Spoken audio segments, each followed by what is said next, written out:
J'ai une grande annonce à vous faire, tout le monde. J'ai été invitée à faire partie des ambassadrices officielles du Salon de l'apprentissage 2026. Ça, pour moi, ça veut dire que la petite enfance prend enfin la place qu'elle mérite dans le grand monde de l'éducation et je ne pourrais pas être plus heureuse de ça. Je vous invite donc à venir en grand nombre au Palais des Congrès de Montréal le 18 et 19 avril 2026. Je vais y être avec un beau kiosque, le local de Pella. Je vais avoir les agendas de planification 2026-2027. C'est vraiment le parfait moment pour venir vous procurer vos produits préférés sans frais d'expédition. Mais au-delà de venir vous procurer des produits, je pense que c'est vraiment une parfaite opportunité justement de prendre notre place dans le monde de l'éducation. Je veux qu'on nous voit au Salon de l'apprentissage. Donc, portez fièrement vos chandails Je façonne l'avenir, portez vos vestes éducatrices, venez me voir, venez me jaser. J'ai tellement hâte de vous rencontrer à cet événement-là. Donc, on se voit le 18 et 19 avril 2026 au Palais des Congrès de Montréal.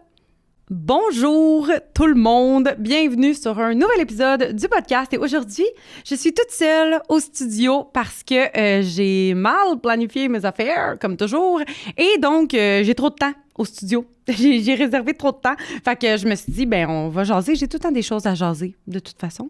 Puis, j'avais dans mon téléphone une liste de... j'ai appelé ça, 10 révélations que j'ai eues dans ma vie d'éducatrice. Mais ça pourrait aussi être comme 10 apprentissages, 10 trucs que j'aime beaucoup. Vraiment, 10 réflexions, peut-être, en tout cas. Je vais continuer d'appeler ça des révélations parce que c'est ça le mot que j'ai écrit ici, OK? C'est là-dessus que je me suis arrêtée. Fait qu'aujourd'hui, je vais vous partager mes 10 révélations de ma vie d'éducatrice dans les 10 dernières années. Donc, c'est ça qu'on va jaser aujourd'hui en attendant ma prochaine invitée. Fait que d'ailleurs, mon technicien, quand on sera rendu à 14h, juste me faire un petit signe, s'il vous plaît. Merci beaucoup. Avant de démarrer, je vais remercier les partenaires du podcast, bien évidemment. Mangrove Petite Enfance, la meilleure plateforme de gestion tout en un pour les milieux éducatifs. J'ai le code HEUREUSE pour avoir 5% de réduction sur toute votre première année d'abonnement avec eux. Donc, allez leur jaser. Ils sont ouverts, ils veulent répondre à vos besoins, ils sont merveilleux. Et deuxième partenaire, je remercie beaucoup Les Bougeottes, qui est une entreprise québécoise également, qui a comme mission de faire bouger les jeunes avec leurs ateliers Bougeottes, mais aussi avec tous leurs beaux produits sur leur boutique en ligne. Allez regarder ça. Je pense que ça pourrait faire partie, honnêtement, de mes révélations d'éducatrice, les produits Bougeottes pour les moments de transition, les moments d'attente, avoir un petit paquet de cartes Bougeottes. C'est tellement merveilleux, c'est tellement aidant. Donc, allez voir ça sur leur boutique en ligne et utilisez le code HEUREUSE15 pour avoir 15% de réduction sur tous leurs produits sur leur boutique en ligne. Donc, merci beaucoup, les Bougeottes. Et sur ce, on commence et je vous révèle mes révélations. Voilà, c'est comme ça qu'on va dire ça. Bonne écoute!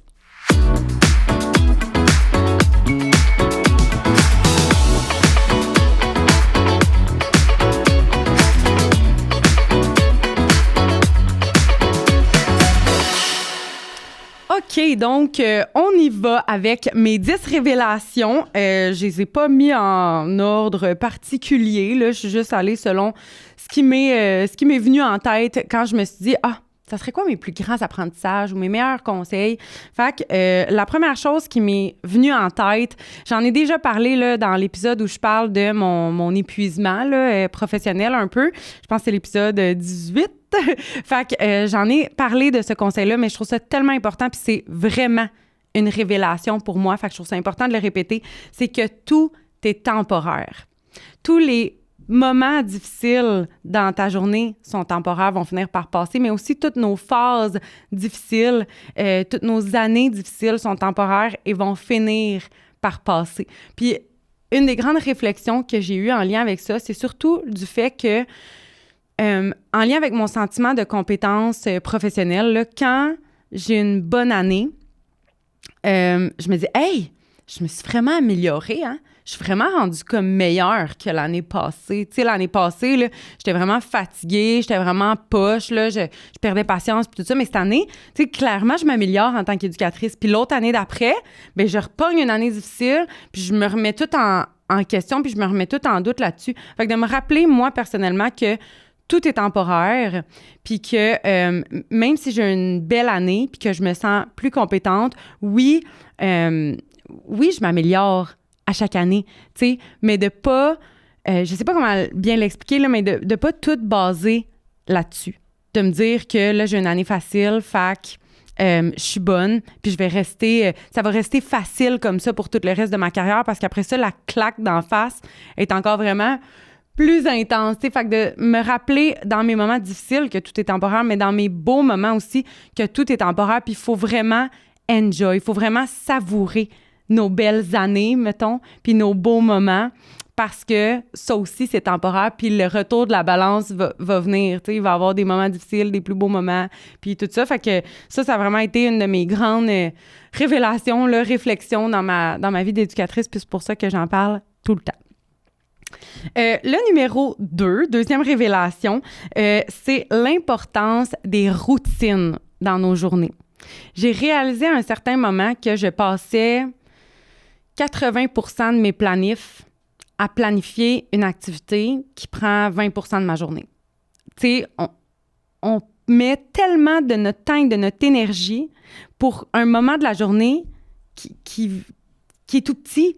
Puis le reste de la journée, on y accorde aucune importance. On accorde 20% d'importance pour 80% de nos journées. Puis quand j'ai eu cette révélation-là, j'ai commencé à accorder plus d'importance sur les routines, puis c'est fou comment c'est ça qui change tout. Parce que c'est là que ça se désorganise. C'est dans les routines, c'est dans les transitions, c'est dans les moments d'attente. Tous les petits moments qu'on est comme... Tu sais, on s'en va juste dehors, là, puis dehors, on va faire la belle activité que j'ai prévue, là. Fait que juste... Mais, tu sais, on met nos bottes, on s'habille, puis tout ça, puis on s'en va dehors. C'est un petit moment. Pas besoin d'y penser, tu sais. Mais c'est là, à ce moment-là que tout va se désorganiser. Puis je trouve que ça m'a vraiment aidé quand j'ai commencé à plus planifier toutes les routines, toutes les transitions, tous les moments d'attente. Puis les activités, là, on fait du jeu libre. Puis pendant le jeu libre, ben, je suis là pour accompagner, je suis là pour soutenir le développement. Puis pendant les routines, là, j'anime. Fait que ça a été quelque chose qui m'a vraiment beaucoup aidé. Donc, que je trouvais important de partager. Numéro 3, des fois, ne rien faire est la chose la plus productive. Ce que je veux dire par là, OK, puis j'en parle dans ma formation éducatrice heureuse, là, c'est que moi, je suis beaucoup une éducatrice debout. Moi, je suis une éducatrice debout. Parce que quand je suis debout, je suis en train de ramasser des affaires, je suis en train de faire le ménage de mes armoires, je suis en train de prendre des notes d'observation, je suis en train de... Je suis efficace, tu comprends? Moi, je gère bien mon temps, puis je suis efficace. Fait que je suis une éducatrice debout, tout le temps en train d'être productive. Mais des fois, de juste s'arrêter, puis de s'asseoir, puis d'être une éducatrice assise à la place d'être une éducatrice debout et productive et efficace, bien, c'est encore plus productif de prendre le temps de s'asseoir puis de connecter avec les enfants. Puis j'en ai parlé aussi, on en a parlé dans l'épisode avec Caroline Lessard sur le lien d'appartenance puis l'importance de connecter avec les enfants. Bien, c'est ça. Tu sais, quand elle m'en a parlé, j'ai repensé à ma phrase que je dis tout le temps, là, d'éducatrice debout versus éducatrice assise. Puis je suis comme, c'est tellement ça. C'est de prendre le temps de connecter avec les enfants.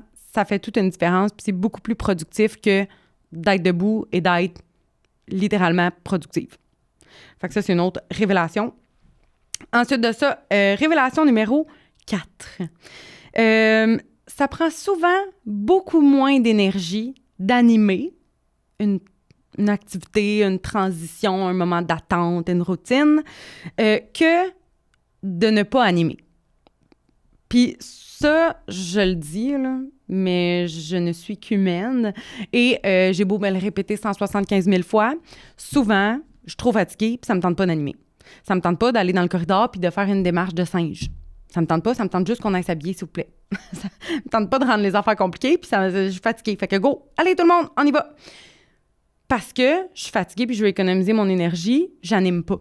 Mais de ne pas animer va me prendre encore plus d'énergie parce que je vais intervenir 175 000 fois. Versus si j'avais animé puis j'avais fait le singe dans le corridor avec les enfants, ben ça m'aurait pris un petit peu d'énergie, mais j'aurais pas eu besoin d'autant intervenir parce que j'aurais été connectée avec les enfants. Fait que ça, vraiment une grande, grande révélation, mais il faut se le répéter souvent parce que c'est pas facile. Sur le coup, quand ça nous tente pas de faire le singe ou n'importe quelle autre animation, c'est pas évident de se dire non, tu sais, je vais être contente tantôt de l'avoir fait. Souvent, on le réalise par après. On le réalise à la 72e intervention qu'on est comme finalement, j'aurais dû faire le singe. Fait que bref, ça, c'était mon autre révélation. Ensuite de ça, numéro 5, je vais juste prendre une petite gorgée d'eau. Numéro 5. Ça, j'ai eu cette révélation-là, ça fait pas si longtemps. J'étais à une conférence de la marraine du dodo, Émilie Leblanc. Je sais pas si vous la connaissez, là, c'est une éducatrice qui maintenant est... je sais pas si elle est encore éducatrice, puis elle fait ça en sideline ou en tout cas. La marraine du dodo, vraiment très gentille, puis très pertinente parce qu'elle parle du sommeil chez les enfants, mais parce que c'est une éducatrice, elle comprend le contexte de groupe. Fait que c'est moins décourageant de l'entendre parler parce que, je sais pas pour vous, mais moi, entendre une spécialiste du sommeil nous parler des siestes ou des trucs d'endormissement, puis que je suis comme...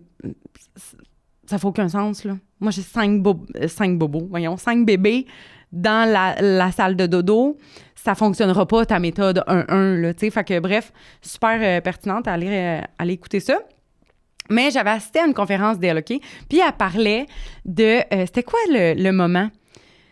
Je pense qu'elle parlait juste du moment après la sieste, que les enfants se réveillent, sont énergiques, ils ont envie de courir partout, ils sont réénergisés, en tout cas, parce que ils ont plein d'énergie, ils ont bien dormi, puis tout ça. Puis la vidéo qu'il y avait derrière elle dans sa conférence, c'était une vidéo d'enfants vraiment comme énervés, souriants, de bonne humeur, mais comme au ralenti, avec une belle petite musique cute, là, nostalgique. Puis je regardais ça, puis je suis comme, oh, sont-tu beaux, sont tous reposés, sont de bonne humeur. Puis pendant un instant, j'ai repensé à mon vrai quotidien, ma vraie réalité quand c'est pas ce ralenti avec une petite musique douce, puis qui viennent de se réveiller, puis qui courent partout, puis je suis juste comme, on peut-tu, s'il vous plaît, juste comme se calmer 2 secondes, on se réveille en douceur, mettons, puis on prend une collation, puis après ça, on va aller jouer dehors, là, que c'est comme 2 minutes. Moi, je trouve pas ça cute pantoute, là, ce moment-là, dans ma vraie réalité d'éducatrice. Mais quand on s'imagine nos petits moments chaotiques sur de la petite musique douce au ralenti, on dirait que ça change la perspective puis ça nous permet de voir que, hey, oui, c'est chaotique, mais comme en ce moment, c'est cute. C'est un beau moment. C'est ça, l'enfance, puis c'est cute. Fait que ça a comme été une réflexion que je me suis dit, hey, dans mon quotidien, quand les enfants sont too much, je devrais essayer de m'imaginer au ralenti sur une petite musique douce. Je sais pas si cette révélation-là valait la peine d'être écrite ici, mais pour moi, ça m'a vraiment comme fait un « wow ». Comme j'aimerais vraiment penser à ça plus souvent. Fait que c'était ma révélation numéro 5. Ensuite de ça, révélation numéro 6, je pense que tout le monde le sait, mais plus je suis, moi, calme, plus le groupe est calme et régulé. Dans le sens où c'est tellement important comment moi je me sens. Puis tu sais, on le sait, on en parle beaucoup de notre bien-être, c'est important, puis tout ça, mais comme c'est vraiment important, ça va tout changer. Tout va changer selon comment nous, on se sent. Puis à quel point, si je repense à toutes les fois où je suis intervenue dans ma vie, les fois où j'étais calme réellement à l'intérieur de moi, puis les fois où je commençais à être fâchée, à quel point les résultats sont différents. Puis ça a été une grande révélation de me dire, tu sais quoi, si je suis plus calme à l'intérieur de moi, je vais aller demander de l'aide parce que ça fonctionnera pas. Mes interventions ne fonctionneront pas. Je peux pas aider un enfant à se calmer si moi, je suis pas calme moi-même. Fait que ça, c'était une autre grande révélation pour me rappeler à quel point c'est important de me mettre en priorité, de m'occuper de mes émotions avant de m'occuper de l'émotion de l'enfant parce que je m'en occuperai pas bien si je m'occupe pas bien de la mienne avant. Tu sais, c'est comme dans les avions, de mettre ton masque avant le masque des enfants. Bien, je pense que c'est en lien avec ça aussi. Fait que de vraiment porter attention sur notre petit monde intérieur, là, comment on se sent en ce moment pour accompagner les enfants. Ensuite, révélation numéro 7. Quand une collègue quand une collègue dit être à bout, crois-la, de juste se croire entre nous. Parce que le nombre de fois, puis tu sais, je trouve ça gênant de dire ça, mais je pense qu'on est toutes humaines, puis on a toutes déjà eu des pensées comme ça, que, mettons, il y a une collègue qui est donc bien dépassée, puis t'es comme, tu sais, comme, OK, là, elle a comme un enfant vraiment intense, là, mais comme, tu sais, le reste de son groupe, ça va bien, là, tu sais, comme, on se calme, là, elle est dépassée bien trop vite, puis, tu sais, elle exagère, puis elle n'est pas faite forte, ou peu importe toutes les pensées qu'on peut avoir, on n'est pas dans sa réalité, on n'est pas dans son monde intérieur à elle, on n'est pas dans sa vie personnelle à elle, on connaît pas sa chimie intérieure, là, son anxiété, sa patience, on n'est pas à l'intérieur d'elle, on peut pas comprendre, puis on n'est pas dans son groupe à tous les jours. On peut pas juger sa réalité, puis moi, je l'ai vraiment ressenti en ayant mon année très difficile, en me disant, hey, si quelqu'un, tu sais, parce que des fois, il y en avait de mes collègues, puis c'était pour m'encourager, mettons qu'elle allait me dire, tu sais, « Ah, mais ça s'améliore, tu sais, regarde, tu sais, ça va mieux, hein, tu sais, je te vois, là, ça va mieux dans ton groupe. » Puis je suis comme, ça va pas mieux pantoute, là, tu sais, je suis dépassée bien raide, puis je me sens pas validée du fait que tout le monde me dit que ça a l'air d'aller bien, puis je suis comme, mais ça va pas. Puis peut-être que ça allait mieux, mais moi, dans mon monde intérieur, ça allait pas. Fait que de juste, si il y a une collègue qui est dépassée, de la croire, puis de la soutenir du mieux qu'on peut, puis de l'accompagner, parce qu'on ne comprend pas sa réalité, même si on croit le voir puis comprendre, on le comprend pas réellement. Ça a été une autre grande révélation. Ensuite de ça, révélation numéro, je suis rendue où? Numéro 8. J'ai juste écrit la phrase « Je te regarde ». Cette phrase-là, là, c'est magique. C'est magique avec les enfants. À place de juste dire « Va mettre tes souliers », tu dis « Va mettre tes souliers », je te regarde. Vas-y, je te regarde. Ils veulent tellement de l'attention. Tout ce que les enfants veulent, c'est de l'attention, puis de juste dire « Je te regarde ». Vas-y, va t'habiller, je te regarde. Va ranger ton jouet, je te regarde faire. Juste ça. C'est juste ça ma révélation. À quel point que cette phrase-là m'a aidée dans mes 10 dernières années. En fait, peut-être pas dans mes 10 dernières années, parce que c'est où j'avais appris ça? J'avais entendu ça, c'est soit genre Sarah Hamel ou Mélanie Bilodeau, là, en tout cas quelqu'un, une psychoéducatrice parmi les psychoéducatrices sur les réseaux sociaux qui avait donné ce truc-là, puis depuis que je l'ai utilisé, c'est une grande révélation. Fait qu'utiliser cette phrase-là, à tout moment, je te regarde. Puis pas genre fâché, là, pas comme je te regarde, mais vraiment juste y montrer que t'as toute mon attention. T'as toute mon attention pendant que tu ranges ton casse-tête. Vas-y, il va être super content puis il va le faire. Fait que ça, c'était une autre grande révélation. Avant-dernière révélation, la numéro 9, qui m'a vraiment beaucoup, beaucoup aidée aussi à plusieurs reprises, c'est de me répéter à l'intérieur de moi la phrase « On est ensemble là-dedans. On est ensemble. » Pour me rappeler que les interventions que je fais, c'est pas un duel. Parce que rapidement, l'énergie d'une opposition, tu sais, d'un enfant, ça se transforme comme en duel. Puis là, l'enfant s'oppose, puis moi, je veux qu'il fasse quelque chose, puis lui, il veut pas.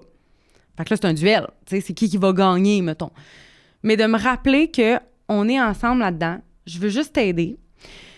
Puis, c'est ça, on n'est pas l'un contre l'autre. Puis je me l'étais... je pense que cette révélation-là, je l'ai eue il y a quand même longtemps, je pense que c'était en 2018, ma première année de pouponnière, quand un enfant, on devait comme lui couper sa suce, parce que, je sais pas, j'imagine que c'était la décision du parent ou une décision commune, là, peu importe. Puis on voulait couper la suce à l'enfant pendant les siestes. Puis là, l'enfant, il pleurait vraiment beaucoup, puis je me sentais mal, là. Moi, je me sentais mal, puis j'étais comme, tu sais, c'est comme lui, il me pleure après parce que comme, il veut que je donne sa suce, puis moi, je suis comme la méchante qui est genre, non, je te la donnerai pas. Puis, il y avait cette espèce de duel-là. Bon, c'est pas comme avec un enfant de 4 ans qui s'oppose, là, mais c'était comme une espèce de duel, puis je me répétais constamment, c'est pas moi qui ai mis la règle c'est moi qui ai mis la règle en place, mais dans le sens où... comment je pourrais le dire? Dans le sens où je me déresponsabilise un peu des règlements. Puis si je vais prendre un autre exemple parce que j'ai l'impression que celui-là, il est flou, puis au pire, je vais revenir. Là. Un enfant que, justement, il veut pas mettre sa veste dehors, mais il fait froid. Puis je suis comme, mais tu sais, là, on pourrait rentrer dans un duel. Mais c'est pas ma règle de moi, Priscilla, qui décide qu'il faut que tu mettes ta veste dehors. Comme c'est une règle générale. C'est une règle de la société qu'il faut que, quand il fasse froid, il faut qu'on s'habille. Comme il faut que tu mettes une veste. Je me déresponsabilise du fait que c'est moi qui amène la consigne, puis je suis juste comme, on est ensemble là-dedans, je sais que t'es pas content, mais comme là, il faut mettre une veste, c'est comme ça, tu sais, fait qu'est-ce que je peux faire pour t'aider, là, tu sais. Puis c'était la même chose, justement, je reviens à l'astuce, vu que j'ai l'impression que j'ai mieux expliqué mon point, que je me disais, je vais t'aider, tu sais, je sais que c'est pas facile, mais je vais te consoler, je vais te donner des câlins, je vais t'aider à passer ce moment difficile-là, parce qu'on est ensemble là-dedans. Fait que dans peu importe quelle situation avec les enfants, je me répétais beaucoup ça parce que, premièrement, ça m'aidait à me sentir moins coupable face à certaines règles. Ça m'aidait aussi à me déresponsabiliser là, de la règle que je suis en train de mettre. Je sais pas, j'ai l'impression que je suis en train de me perdre dans mes mots. Je suis en train de spiraler, je vais prendre une gorgée. Un instant, j'ai chaud tout d'un coup. Ça va bien aller. Je me suis habituée à avoir des invités, hein? J'ai chaud d'être toute seule, de vous regarder les yeux dans les yeux. Fait que c'est ça, je pense que j'ai pas mal fait mon point pour celui-là, là, mais de me rappeler que on est ensemble, on va trouver des solutions, puis c'est pas un duel. On va arrêter ça là. Et finalement, 10e et dernière révélation, l'humour. L'humour, faire des blagues et en fait, je dirais aussi ne jamais utiliser le mot qu'on veut dire ou la consigne qu'on veut dire. Genre, de demander aux enfants « OK, c'est l'heure de ranger les jouets ». Ça leur donne beaucoup moins envie de ranger les jouets que de dire « Hey, quand je dis patate pilée, on range. » Puis là, tu dis 2 minutes après, patate pilée! Ils ont plus envie de ranger que si tu leur dis, OK, c'est le temps de ranger. De ne jamais utiliser le vrai mot pour les choses, c'est fou comment ça aide. Et bien évidemment, utiliser l'humour, donc patate pilée, ça fonctionne tout le temps. Ou dire des trucs comme, hey les amis, dans 5 minutes, quand ça va sonner, ça va être l'heure de pleurer. Puis ils vont dire, non, c'est pas l'heure de pleurer, c'est l'heure de ranger. Non, c'est l'heure de pleurer. Jusqu'à temps qu'ils se mettent à ranger, puis ils sont comme, non, c'est l'heure de ranger, arrête, t'es fatigante. Fait que bref, l'humour, toujours l'humour. C'est fou comment ça aide à désamorcer nos émotions à nous. Et en même temps, ça donne beaucoup plus envie aux enfants d'embarquer et de coopérer. Donc, c'était ma 10e révélation. J'ai l'impression que ça s'est terminé bizarre avec ma fin de 9e révélation, mais je suis très heureuse d'être passée au travers de mes 10 révélations. Je vais les récapituler rapidement pour que vous vous en souveniez bien. Donc, la numéro 1, c'était de se rappeler que tout est temporaire. La deuxième, l'importance des routines dans la journée versus les activités. La troisième, que des fois, de ne rien faire est la chose la plus productive, donc de prendre le temps d'être une éducatrice assise. Numéro 4, ça prend beaucoup moins d'énergie d'animer une transition que de ne pas animer et d'intervenir. Numéro 5, d'imaginer les scènes chaotiques dans notre vie sur de la petite musique douce et au ralenti. Numéro 6, plus je suis calme, plus le groupe est calme et régulé. Numéro 7, quand une collègue dit « être à bout », crois-la. La révélation numéro 8, la phrase « je te regarde ». Numéro 9, la phrase « on est ensemble là-dedans, on est une équipe, je vais t'aider ». Et numéro 10, l'humour et faire des jokes.